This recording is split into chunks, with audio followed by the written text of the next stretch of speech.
Fala pessoal, beleza? Sejam todos bem-vindos a mais um vídeo por aqui e hoje continuaremos o estudo para o seu concurso do Ministério Público da Bahia. Nesta aula abordaremos uma temática que o Instituto Consulplan adora cobrar em suas provas. Estamos falando da responsabilidade civil ou responsabilidade extracontratual do Estado. Esta matéria pertence à disciplina do direito administrativo. Então vamos lá sem perder tempo, pessoal. Eu só peço para que você deixe o like se for possível e também ative a sua inscrição aqui no canal. Dessa forma você está contribuindo e muito com o nosso trabalho. Um outro destaque eu deixarei no primeiro comentário fixado deste vídeo uma playlist com alguns vídeos para o concurso do Ministério Público da Bahia. Portanto, eu deixo a sugestão para que você dê uma espiadinha que vale muito a pena, galera. Através destes vídeos você certamente conseguirá acertar algumas questões do seu concurso. Bom, recados dados, partimos questão de número 1.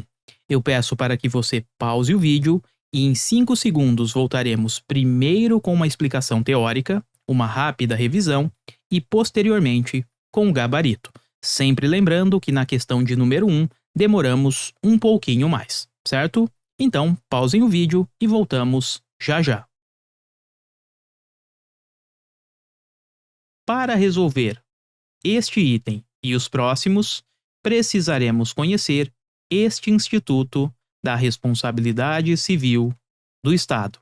Perceba só que estamos falando de um dos tipos de responsabilidade, apenas a responsabilidade civil. Galera, quando o servidor público, o agente público, pratica um ato, ele pode responder na esfera penal, na esfera administrativa e ainda na esfera civil, tá? Então, no pior dos mundos, ele poderá responder nas 3 esferas.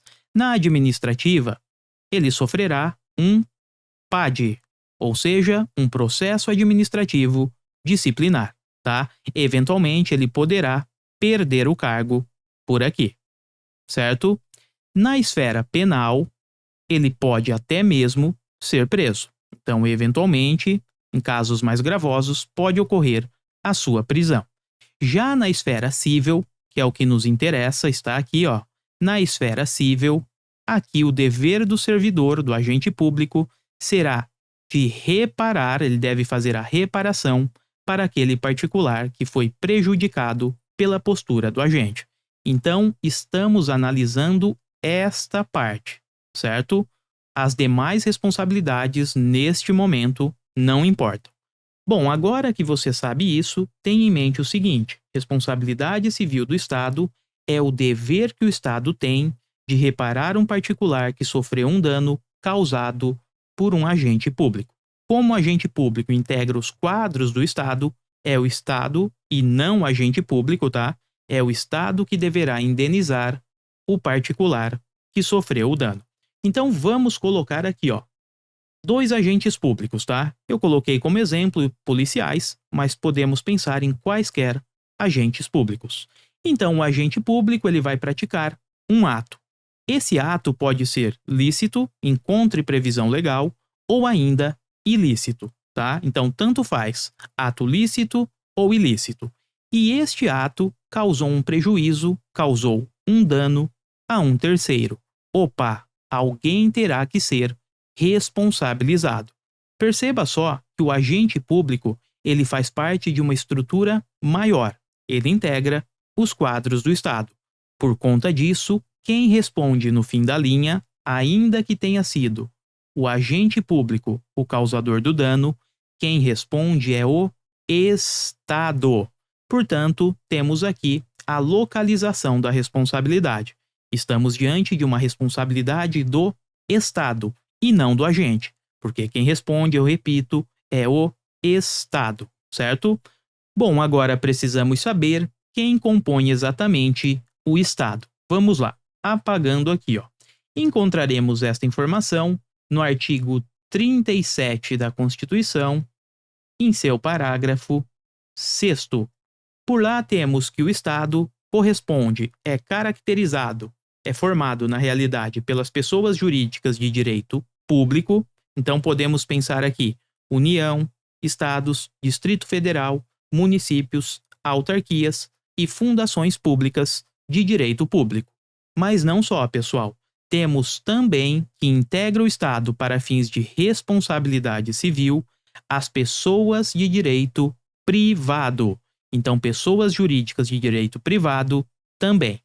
Agora, cuidado por aqui. Pessoas jurídicas de direito privado, nestes casos, estas pessoas jurídicas precisam prestar serviço público. Se elas estiverem explorando uma atividade econômica para fins de responsabilidade, elas não entram na regra geral. Ou seja, elas não irão se enquadrar no artigo 37, parágrafo 6º. Portanto, no fim da linha, temos que quem responde é o Estado, e o Estado é composto de pessoas jurídicas de direito público e também pessoas jurídicas de direito privado que estejam prestando um serviço público. Bom, beleza, entendemos quem é o Estado. Agora precisamos identificar como será esta responsabilização. O artigo 37, parágrafo 6º, diz que o Estado responderá pelos danos causados pelos seus agentes de modo objetivo. Então, enquadramos a regra geral de responsabilidade no Brasil. Por aqui, a regra é de uma responsabilidade do tipo objetiva. Gravem isso, pessoal.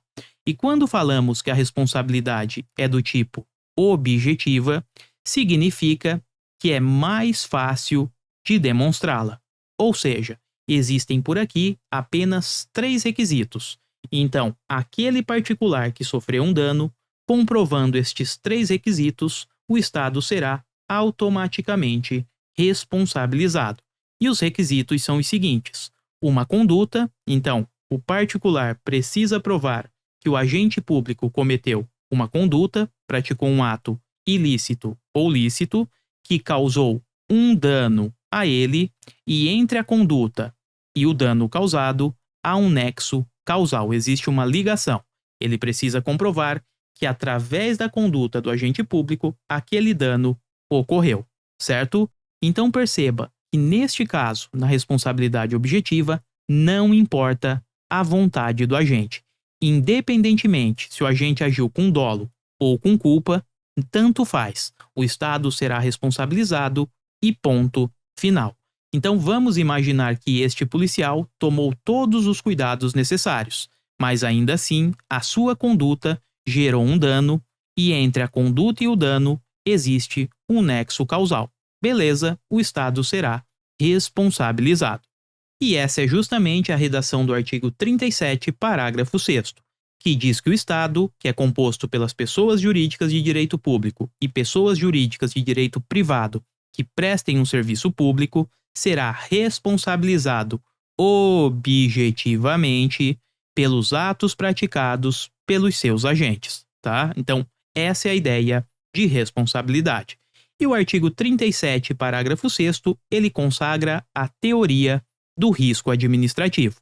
Ou seja, para a teoria do risco administrativo, o Estado assume determinados riscos e, por conta disso, ocorrendo certas situações, precisará ser responsabilizado. Agora, cuidado por aqui. Para a teoria do risco administrativo, o Estado não funciona como um garantidor, como um segurador universal. Isso porque existem algumas situações que, se eventualmente ocorrerem, o Estado não será responsabilizado. Não será. Chamamos isso de excludentes de responsabilização. Portanto, a teoria do risco administrativo, ela admite algumas excludentes. São situações em que o Estado não será responsabilizado. Temos basicamente por aqui 3 destas excludentes. Quando a culpa for exclusivamente da vítima, então vamos imaginar que o policial militar estava trafegando com a sua viatura dentro dos limites de velocidade e um maluco se atirou na frente da viatura. Neste caso, a culpa foi exclusiva da vítima e o Estado não será responsabilizado. Temos a culpa exclusiva de um terceiro e também o caso fortuito ou força maior. Portanto, aqueles eventos extremos, tsunamis, vendavais, chuvas torrenciais, via de regra o Estado não será responsabilizado. Eu falo via de regra porque se eventualmente o Estado não prestou determinado serviço de forma correta, por exemplo, não desentupiu os bueiros daquela rua, ele poderá sim ser responsabilizado, tá? Continuando como aprofundamento, vamos colocar as situações de custódia, ou seja, aquelas pessoas que estão sob o cuidado do Estado. Tradicionalmente temos a situação do detento, do preso, tá?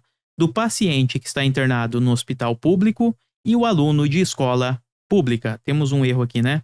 O aluno de escola pública também. Nestes 3 casos, por eventuais danos causados, o Estado responderá objetivamente também. E para encerrarmos essa primeira parte, antes de entrar num segundo tipo de responsabilidade, vejamos uma teoria que é adotada por aqui em casos excepcionalíssimos, e mesmo assim existe divergência na doutrina. Estamos falando da teoria do risco integral.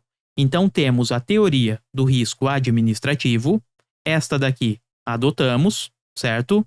A teoria do risco administrativo, ela admite excludentes de responsabilidade.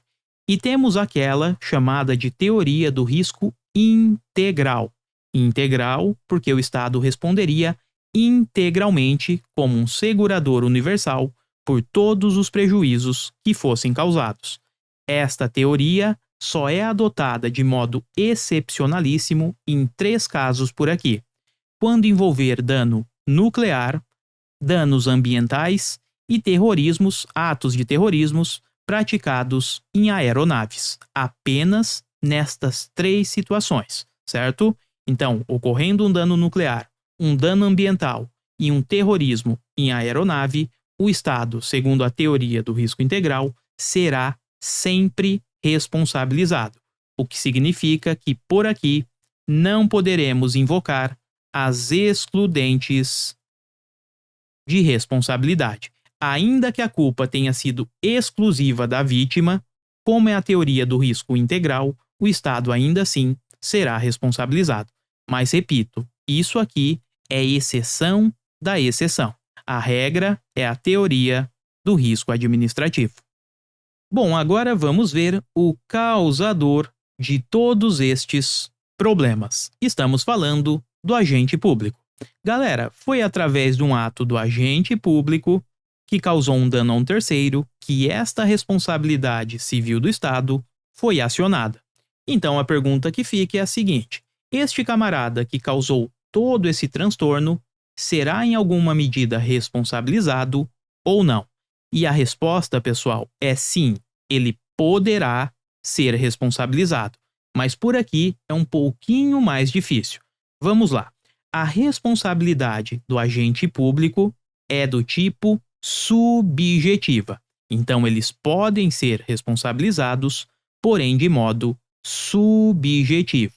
Quando falamos numa responsabilidade subjetiva, teremos que demonstrar 4 elementos. Na objetiva são 3 e aqui 4 elementos. Os 3 elementos da responsabilidade objetiva continuam por aqui: conduta, dano e nexo causal. Porém, temos um 4º elemento. Para que o agente público seja responsabilizado, precisaremos demonstrar que ele atuou com dolo ou ainda com culpa. Ele teve a intenção de praticar aquele ato que causou o dano ou ainda foi negligente, imprudente ou imperito. Perceba que é mais complexo porque precisaremos demonstrar o seu dolo ou a sua culpa. Vamos entender como isso funciona para encerrar esta aula. Então temos o seguinte: o servidor público, nosso policial militar, por exemplo, praticou um ato. Este ato gerou um dano a um terceiro. Então este terceiro foi prejudicado. Primeira pergunta: o terceiro pode cobrar o servidor diretamente ou não? E a resposta é não, pessoal. Não existe esse caminho direto. O terceiro, ainda que saiba telefone, endereço e residência do servidor que causou o dano, não pode acioná-lo diretamente no judiciário. o caminho natural é o seguinte: o terceiro ele entra com uma ação de responsabilização em face do Estado. Então teremos este caminho aqui. E nessa ação de responsabilização, vimos que o Estado responde de modo objetivo. Portanto, o particular ele precisa demonstrar apenas que houve uma conduta por parte do agente, desta conduta um dano foi gerado e há uma ligação, existe um nexo entre o dano causado e a conduta praticada, certo? Se eventualmente o Estado for responsabilizado, ele deverá arcar com o prejuízo e pagar o terceiro, beleza? Perceba que até este momento o servidor público não entrou em cena. Porém, galera, o agente público ele pode sim ser responsabilizado num segundo momento, após essa ação ser encerrada, certo? Então teremos que ter o encerramento desta ação e o pagamento ao terceiro. Após isso, só após isso, cuidado que aqui temos uma questão de prova, tá? Então, só após este momento, o encerramento da ação, o Estado poderá acionar o agente público através de uma ação regressiva. Este é o nome, ação regressiva. Ou seja, é o Estado regressando, voltando até o agente público e tentando ressarcir os prejuízos que ele causou. Beleza?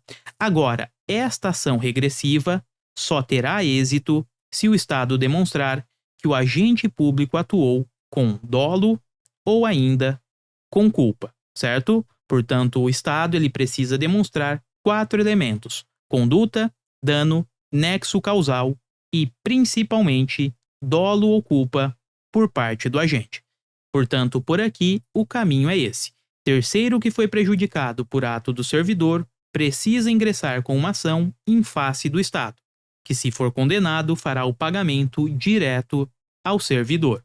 O Estado poderá cobrar do servidor público, causador do dano, numa ação posterior chamada de ação regressiva. Porém, nesta ação, o Estado precisa demonstrar que o servidor público atuou com dolo ou com culpa. Temos então a responsabilidade do tipo subjetiva. Resumo da ópera, pessoal. Responsabilidade do Estado. Via de regra, aproveite este O aqui, ó. Via de regra é do tipo objetiva. Responsabilidade do agente público, do servidor. Temos que a responsabilidade dele é do tipo subjetiva.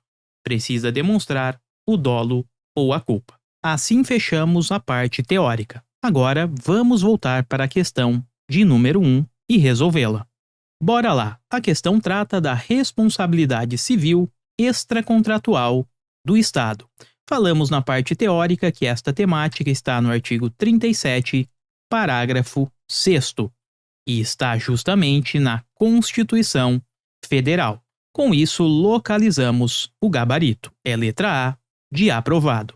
O artigo 37, parágrafo 6º da Constituição nos traz esta redação: as pessoas jurídicas de direito público e as de direito privado prestadoras de serviços públicos responderão pelos danos que seus agentes nessa qualidade causarem a terceiros. Vamos parar por aqui, ó. Então está falando que pessoas jurídicas de direito público respondem e também as de direito privado que forem prestadoras de serviços públicos, tá? E elas responderão justamente de forma objetiva. Portanto, a regra por aqui, segundo a teoria do risco administrativo, é uma responsabilidade objetiva. Porém, aquele que causou o dano, no caso o agente público, ele também poderá ser responsabilizado, mediante o direito, uma ação de regresso, tá? Mas nesta ação de regresso precisaremos comprovar que ele atuou com dolo ou com culpa.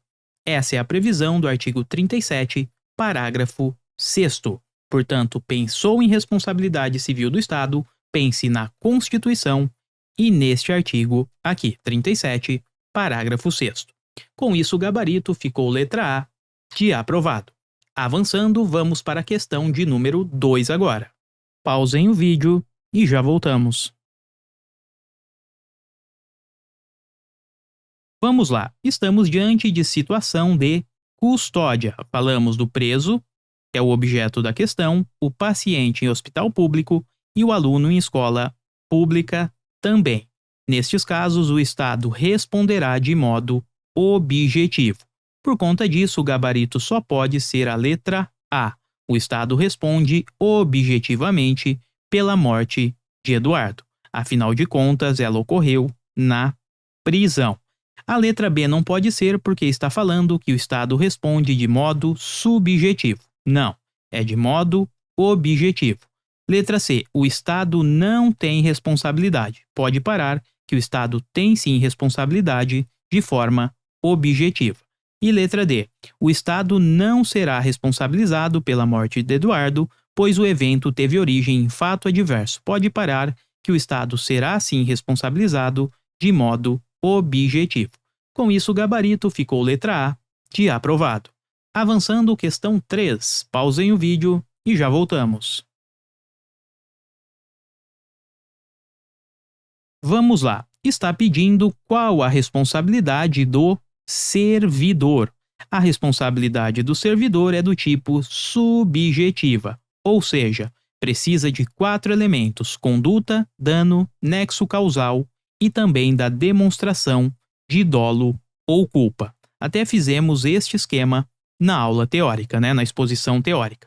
Por conta disso, como a responsabilidade é objetiva, só poderemos assinalar a letra D de dado.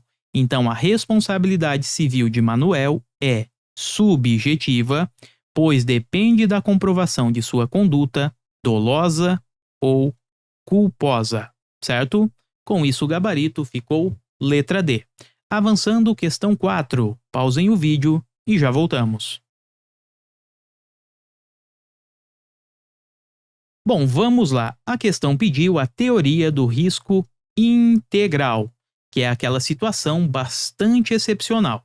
Quando falamos em teoria do risco, temos duas por aqui: teoria do risco administrativo e teoria do risco integral. Teoria do risco administrativo é a regra geral e encontra amparo no artigo 37, parágrafo 6º da Constituição. A teoria do risco administrativo admite excludentes de responsabilidade. Então, em certas situações, o Estado não será responsabilizado. Por exemplo, culpa exclusiva da vítima, culpa exclusiva de terceiro ou ainda caso fortuito e força maior. Por outro lado, a questão pediu a exceção, que é a teoria do risco integral. Por aqui, o Estado funcionará como um verdadeiro garantidor universal. Tudo o que ocorrer, ele deve automaticamente se responsabilizar. Essa teoria só é aplicada por aqui em casos excepcionalíssimos. E estes casos excepcionais são 3: danos nucleares, danos ambientais e atos terroristas praticados em aeronaves, certo? Então tenha isso em mente e saiba que a teoria do risco integral é a exceção da exceção, até porque ela não admite excludentes de responsabilização. Bom, a questão quer saber em quais casos, a quais situações esta teoria é aplicada. Danos nucleares sim, danos ambientais também, danos por omissão não e atentados terroristas em aeronaves sim. O item pede um exceto, então ele quer a única que está incorreta. Por conta disso, temos como gabarito a letra C. Avançando, chegamos à nossa última questão. Pausem o vídeo e já voltamos. Bom, vamos lá. Novamente, responsabilidade civil. Está falando de uma dupla garantia e quer saber no que consiste. Consiste em, letra A, o particular poder mover a ação indenizatória contra o agente causador do dano, e a pessoa jurídica a qual o causador do dano se vincula. Não, galera. O agente público, falamos aqui, ele pratica o dano, ele causa um dano a um terceiro, e este terceiro não pode ingressar diretamente contra o agente no judiciário. Não pode. O que ele precisa fazer através de uma ação de responsabilização é acionar o Estado. E se o Estado for condenado, precisará ressarcir os prejuízos que o agente causou a um terceiro. Mas quem faz este ressarcimento é o próprio Estado. E perceba, apenas após o pagamento dos prejuízos por parte do Estado é que o Estado poderá, aí sim, acionar o servidor que causou o dano. Então, quem aciona o agente público causador do dano é o Estado e nunca o particular, beleza? E o Estado só pode fazer isso via ação regressiva após ter efetuado o pagamento do valor devido, após ter indenizado o particular. Portanto, a letra A não pode ser o gabarito. Não existe esse caminho do particular ingressando diretamente contra o agente causador do dano. Letra B. Consiste em o agente causador do dano apenas responder à ação de regresso, portanto, esta daqui, após a pessoa jurídica, leia Estado, ter sido condenada a indenizar o lesado. Exatamente, falamos nesta parte aqui.